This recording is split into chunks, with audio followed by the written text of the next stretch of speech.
On this episode, Merschman Seeds Area Sales Manager Lynn Williams joins us today. The Integrated Crop Management Conference at Iowa State University took place this week, and we talk about a few takeaway points we learned while in Ames, Iowa. Make sure you're subscribed to our YouTube channel so you don't miss any future Cup of Joe episodes. Hi, this is Joe Merschman. Welcome to Cup of Joe, Season 2, Episode number 19. Today we have Lynn Williams, turk originator, Ben Pieper here, and we got some pretty exciting stuff to go over. It seems Lynn and Ben attended the Iowa State Integrated Crop Management meeting this week and picked up a lot of new information on what happened this year and some of the long-term studies. Let's start with Ben. So one of the coolest meetings that I've gone to was yesterday afternoon. It was by a professor there named Sartorius Arcantoulis. I'm probably butchered that last name, but his specialty is in spatial it's spatial mapping and modeling. It's kind of a new thing. It's basically where you plug in a whole bunch of different scenarios and they model how the crop year has gone, and the more data points they get, the better off they can predict things into the future. And his talk was on the 2019 crop year end in review, and he had some really nice graphs and stuff that are all available online. I'll give Alex the website to post once we get through so you guys can look at the graphs and stuff that we got to look at. But this year was extremely interesting in the fact that planting date had nothing to do with the effect on yield. It was all driven off of heat, radiation, and nitrogen availability. So I was going to read you a couple stats here. So from the months... Is that specifically to corn or corn and soybeans? Specifically to corn. Okay. A lot of the yield spots that they were missing throughout the state of Iowa where they've had huge drop-offs was because it had nothing to do with planting date, and I think a lot of that has to do with the late season rains we've gotten. Typically we just look at heat units to Correct. determine maturity and everything else, and what this thing's finding out is that may not be Correct. the whole story. That's Yep. He's looking at everything. Yep.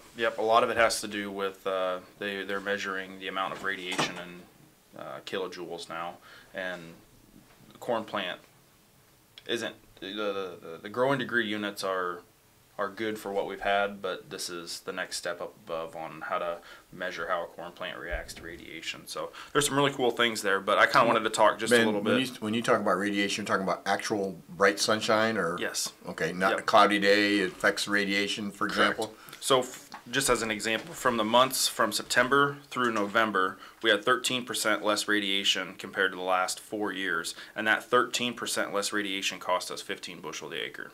There's a whole bunch of data points and things that they can correlate back. It's actually on a straight linear regression. It's a tight linear regression on percent radiation it's somewhere around a bushel, 0.1 or 2 bushels per acre. So we've had more cloudy days, we've had more things where the corn plant isn't intercepting as much sunlight. So a rainy season means less radiation and less yield potential, potentially. Correct. Yeah, I wanted to read off a couple stats here. So from the months of May to June, we had 13% less radiation. Because of that less radiation and lower temperatures, we had 25% less soil organic matter mineralization, which has to do with how much nitrogen we're going to be pulling in. We had 62% more leaching, and we had a 20% shallower water table. So if you think about all those things that are going on from the months of May and June, it all affects how the soil is interacting with nitrogen. And right off the get-go, we don't have as much nitrogen being produced in that top 6 inches of soil because we have all those things that I talked about. So we're losing nitrogen right off the bat. Is it affected by the soil type? In other words, so you might have one spot in your field that you had more nitrogen available or less leaching, and some spots you had more because of all these factors that they're starting to measure? Absolutely. And I think it all depends on which portion of the state of Iowa you are in as well, on how fast those soil types change. Like Central Illinois is really lucky because their variation in soil types doesn't change that much, and when it is variation, it's not like extensive changes. Here in southeast Iowa, we have a lot of changes because there's been a lot of natural erosion over the years and man-made erosion, and you know, we can go from black bottoms to clay tops just by changing topography.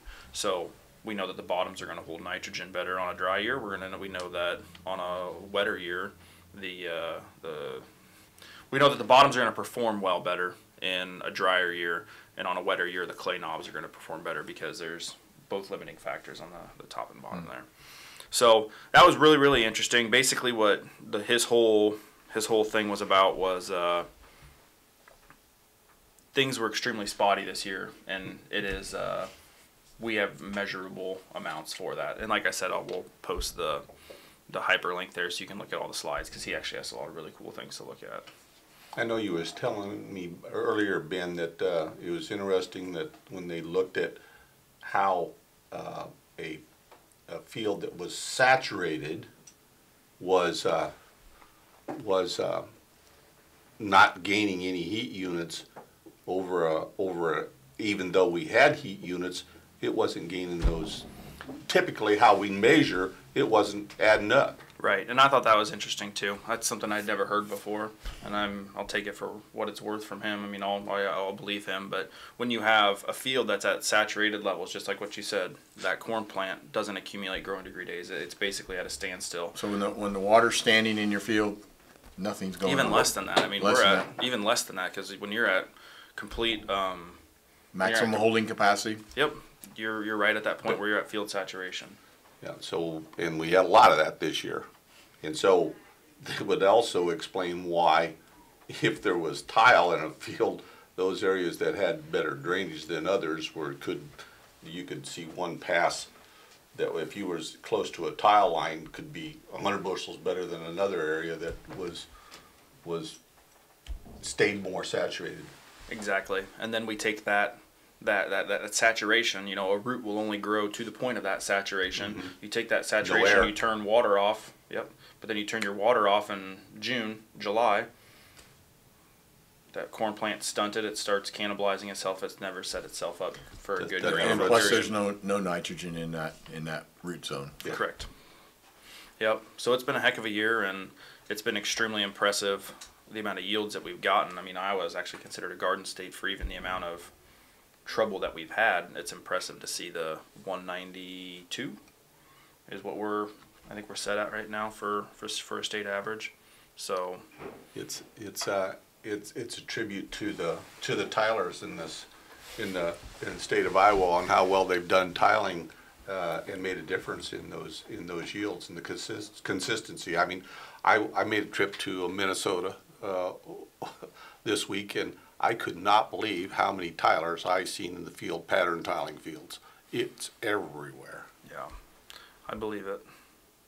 I definitely believe it. So, Lynn, what was your favorite one that you went to? Actually, to piggyback on yours a little bit, I went to the climate portion of the event, and it had a pretty good discussion on what we're dealing with in the last 2 years might be something that guys are going to have to possibly deal with for the foreseeable future. You know, we're going to have wet springs, wet falls, dry summers. So it kind of ties into Ben's a little bit here that we need to pick our hybrids based on what our weather patterns are potentially heading to. And one thing that was super interesting, and it tied back to the climate portion, but it was actually in the planter portion, was they were showing in Nebraska that defensive beans in wetter years or wetter climates showed an extremely good response to the placement, whereas placing offensive hybrids really showed a lack of potential there. So I guess, and that was $1 million probably question is, are we heading toward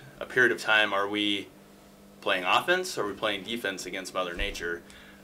Probably depending on what area you go, guys can answer that question just a little bit different. But that was super interesting that those two kind of tied back to each other.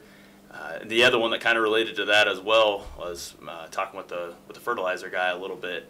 You know, we've got some of these fun and unique things coming out on the fertilizer placement side.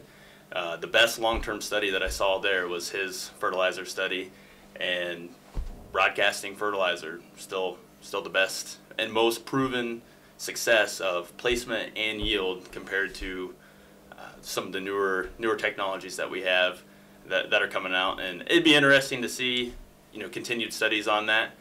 And it didn't matter. What I thought was super interesting, it didn't matter if it was disc chiseled or no-till. Both of them, broadcasting fertilizer still works. Was the number one way to go when it comes to that. Also, putting starter fertilizer has no impact on the overall yield of the corn. It makes your plant look better in the early season, and you get some good growth. But as far as what he had found over I think it was almost a 17-year study, on average, had no bearing on the overall yield of that field. So, we've got some fun stuff coming out as far as technology, but at the end of the day, some of our proven methods are still holding true and proving the sands of time. And his quote that I thought was super interesting: we don't have new problems, we're teaching new people our old problems. There you go. So Lynn, if your P levels are pretty good, I would have to agree with you that starter's probably not as essential. But if you have low phosphate levels on your fields, I think starter has proven it does work pretty effectively. Wouldn't you agree, Turk, in that situation? I think it does boil down to the soil tests. And believe your soil test, and the lower they are, the more response you'll see from a starter. There's no doubt about it. And I were very fortunate to have a lot of high testing and good fertile soils, and that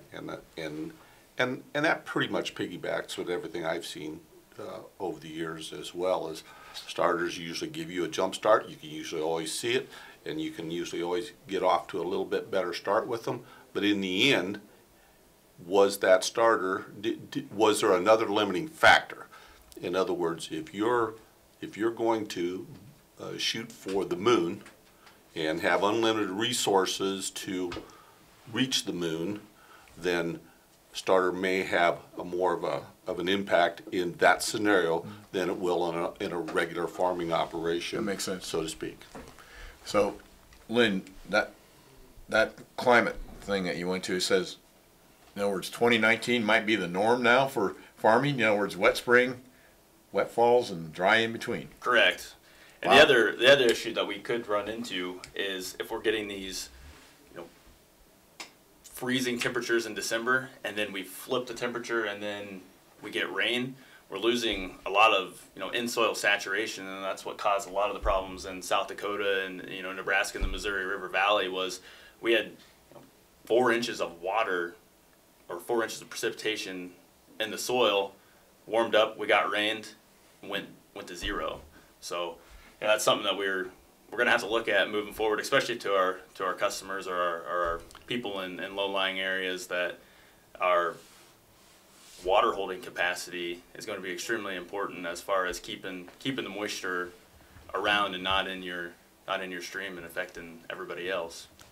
What you're saying, Lynn, is that your seed guy is a pretty important part of that decision to make, putting out that package of varieties that not only are the ones that can maximize the highest yield, but also in that dry year be that consistent hybrid. So, and that's nothing new. That's been around for a long time. That package is important. Always plan a package and make sure you're working with someone who knows what they're talking about. Exactly.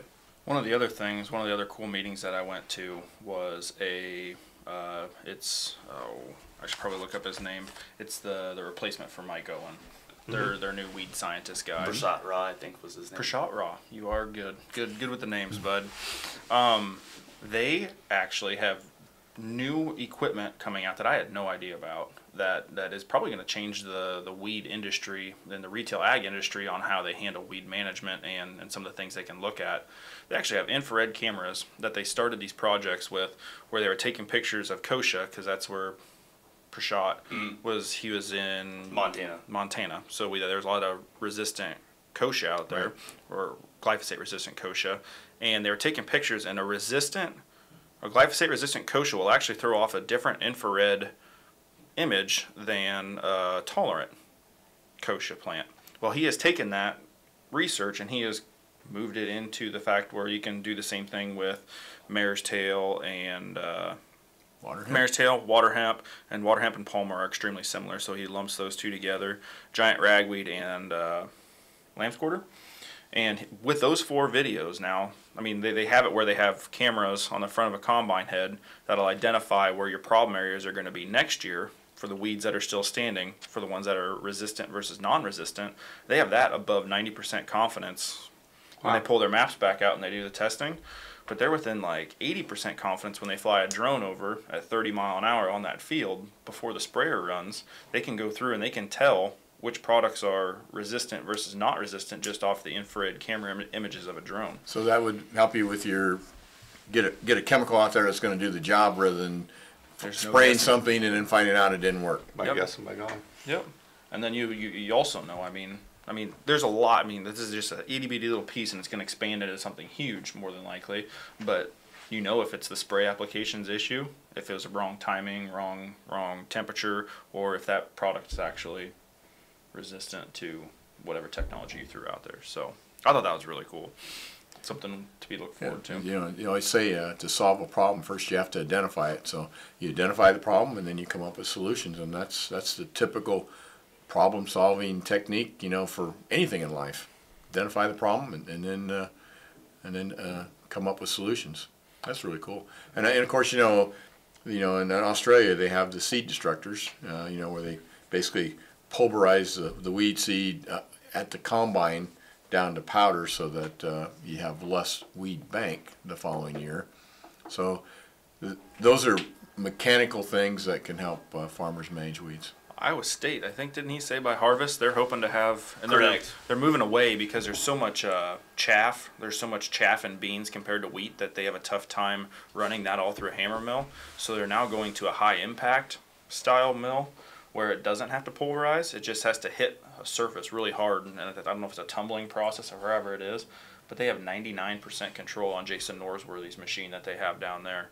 And Iowa State's supposed to be testing one hopefully this fall. So not as much power, not as easier to manage. That's great. Yep. So the mechanical process is pretty hard to get resistance to the mechanical process. Yep. Well, anything else anybody have to add today? It's very, very informational, and of course we'll put those links up so that you can read the actual science yourself. But as always, thank you for watching today, and thank you for your support of Merschman Seeds, and we'll see you next week.